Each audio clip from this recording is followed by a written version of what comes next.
देवी की 5 बहुएं थी, नीलम, अनबी, कोमल, राधा और काजल। आशा देवी अपनी 5 बहुओं से बहुत खुश थी, और खुश होती भी क्यों ना, आखिर उसकी 5 बहुएं इतनी संस्कारी जो थी। 5 बहू होने के बाद भी आशा देवी का ढाबा आज भी बिल्कुल पहले की तरह ही चल रहा था। पर वो कहते हैं ना कि जहाँ 4 बर्तन होते हैं वहाँ खनखनाहट तो होती ही है। मेरा काम रोटी बनाने का है। वैसे कोमल, अनबी, तुम दोनों से बिल्कुल भी रोटी नहीं बनाई जाती ना। सोचा कि सबसे मुश्किल काम तुम ही बन जाता तो तुम दोनों का क्या हाल होता। दीदी, माना कि आप पूरे दिन रोटी बनाती रहती हो और पूरे दिन एक ही जगह पर खड़े होकर रोटी बनाना कोई मामूली बात भी नहीं है, पर आप ये भी मत भूलिए कि आपके अगर 4 देवरानियां ना होती तो आप मजे से रोटी ना बना पाती, क्योंकि आप तो सिर्फ रोटी बनाने का काम करते और हम चारों को तो कई सारे काम करने होते हैं।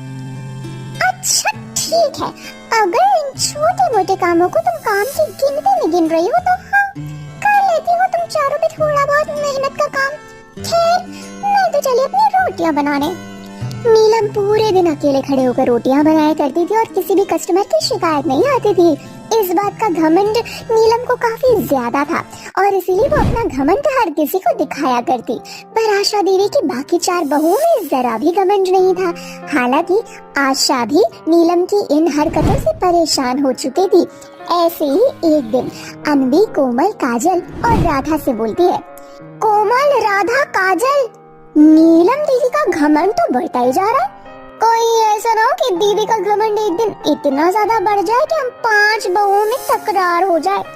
हम 5 बहुओं में तकरार हो और माँ जी का दिल टूटे, उससे पहले हमें मिलकर दीदी का घमंड तोड़ना होगा। सही बोल रही हो तुम दीदी। पता नहीं बार बार नीलम दीदी क्यों बोल जाती है कि रोटी के अलावा भी और कोई काम वो करती नहीं है, और कभी उनकी तबीयत खराब हो जाती है तो उनके बदले का काम आप और मैं भी तो संभालते हैं। घर में सबको बहुत अच्छे से पता है कि कोमल दीदी की तबीयत सच में खराब होती है या सिर्फ वो बहाना बनाती है।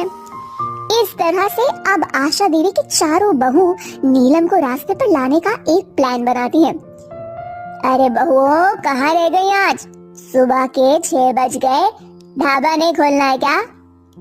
माँ जी, मुझे माफ कर दीजिए, मुझे बिल्कुल भी अच्छा नहीं लग रहा है आपको ये कहते हुए कि आज मैं ढाबे पर नहीं जा पाऊंगी क्योंकि मेरी तबीयत ठीक नहीं है। अगर ऐसी बात है बहू तो तू आराम कर ले। इस तरह से अनबी आराम करने के लिए घर में ही रुक जाती है। अब आशा देवी अपनी चारों बहुओं के साथ ढाबे पर जाती हैं। अनबी का काम ढाबे की साफ सफाई करना और कस्टमर को खाना देने का था, जो कि आज नीलम को करना पड़ता है। नीलम रोटियां बनाने के साथ साथ ग्राहकों को भी देख रही थी कि तभी कोमल, बहू, तू आज बार बार इतना वॉशरूम क्यों जा रही है? अगर तू वॉशरूम में ही बैठी रहेगी तो यहाँ दाल में तड़का कौन लगाएगा और बर्तन कौन साफ करेगा? माफ करना माँ जी, पर मुझे कल रात से उल्टियाँ हो रही है और बार बार पेट में गुड़गुड़ भी हो रहा है। मैंने सोचा आपको बता दूं, पर जब मैंने देखा कि अनबी दीदी आज घर में तो मैं आपके साथ आ गई। पर अब मुझे लगता है कि मुझे भी आराम की सख्त जरूरत है। इस तरह से कोमल भी बहाना मारकर घर चली जाती है। अब नीलम, राधा और काजल के साथ ढाबे पर अकेली होती है। सारा काम उन तीनों के कंधे पर था, इसीलिए आज सासू माँ बिल के काम के साथ साथ उन तीनों की मदद करवाती है। हाँ ना हो, काम न करने के इन दोनों ने बहाने मारे हैं। मैं एक काम करती हूँ, अपने कानों में लीड लगाकर बैठ जाती हूँ, फिर मुझे किसी की आवाज सुनाई नहीं देगी और मैं आराम से अपनी रोटियां बनाऊंगी। जब ऑर्डर आएगा तब आएगा। इस तरह से नीलम फोन में इतनी व्यस्त हो जाती है कि ऑर्डर पर ध्यान ही नहीं देती। इस तरह से कई सारे ग्राहक इंतजार कर कर के वापस चले जाते हैं और कुछ तो आशा देवी को सुना भी जाते हैं। अरे मैडम, कैसी सर्विस है तुम्हारे ढाबे की? मैं कब से ऑर्डर दे रखा है, तुम्हारी बहू फोन में इतनी व्यस्त है कि मेरा ऑर्डर भी उसे सुनाई नहीं दे रहा। अगर तुम्हारी बहुओं से काम नहीं हो रहा है तो 2-4 आदमी क्यों नहीं रख लेती तुम? जली हुई रोटियां खिला रही हो किसी को कच्ची। मुझे नहीं खाना तुम्हारे ढाबे का खाना। हाँ, अरे नहीं नहीं भाई साहब, ऐसे मत जाइए, अभी आपका 2 मिनट में ऑर्डर लेकर आती हूँ। आशा उस आदमी से काफी विनती करती है, पर फिर भी वो आदमी वहाँ से चला जाता है। अब अगले दिन भी कुछ ऐसा ही होता है और इस तरह से 1 हफ्ता निकल जाता है और अब ढाबे पर कस्टमर आना कम हो जाते हैं और आशा देवी की 5 बहुओं में ढाबे के काम को लेकर फूट पड़ने लगती है। नीलम दीदी, आप मेरा मुंह तो खुलवाइए मत। आपकी वजह से कंप्लेन पे कंप्लेन आती है। अगर आप अपना काम सही से नहीं करोगी तो मैं भी अपना काम सही से नहीं करूंगी। सारा दोष मुझे क्यों दे रही हो? अगर दोषी बोलना तो उस अन्य कोमल को जाकर बोलो। उन्हीं के हिस्से का काम तुझे और मुझे करना पड़ रहा है, और इसी वजह से कभी रोटी जल जाती है तो कभी अच्छी रह जाती है, या तो फिर कभी ऑर्डर की रोटियां पूरी नहीं हो पाती। मैडम माफ करना, आप दोनों की लड़ाई के बीच आकर बोल रहा हूँ, पर मैं काफी देर से यहाँ खड़ा हूँ। ऑर्डर दिए मुझे आधे घंटे से ऊपर हो चुके हैं। अगर आप मुझे मेरा ऑर्डर नहीं दे सकती तो बता दीजिए, मुझे वैसे भी लेट हो रहा है, मैं किसी और ढाबे पर जाकर खा लूंगा। माफ करना सर, हमारी लड़ाई की वजह से आपका ऑर्डर रह गया। अब मैं अभी आपका ऑर्डर सीट पर लेकर आती हूँ, आप बैठ जाइए। Okay madam. राधा उस समय तो बात को संभाल लेती, पर नीलम उसे इतना परेशान करती है कि वो गुस्से में ढाबे का काम आधा अधूरा छोड़कर घर चली जाती है। ये सब देखकर आशा के दिल को बहुत ठेस पहुंचती है, और इसीलिए आशा ठान लेती है कि वो अपनी 5 बहुओं को पहले समझाएगी, और अगर फिर भी उसकी बहुएं ना समझती तो उन 5 को अलग कर देगी। ये सोचकर अब आशा देवी रात को अपने बहुओं के साथ अपने घर जाती है, और जहाँ वो अपनी बहुओं को फटकार लगाते हुए कहती है, बहुओं, आज तुम 5 ने जो किया है वो तुम्हारी पहली और आखिरी गलती थी, इसीलिए मैं तुम्हें सजा नहीं दे रही।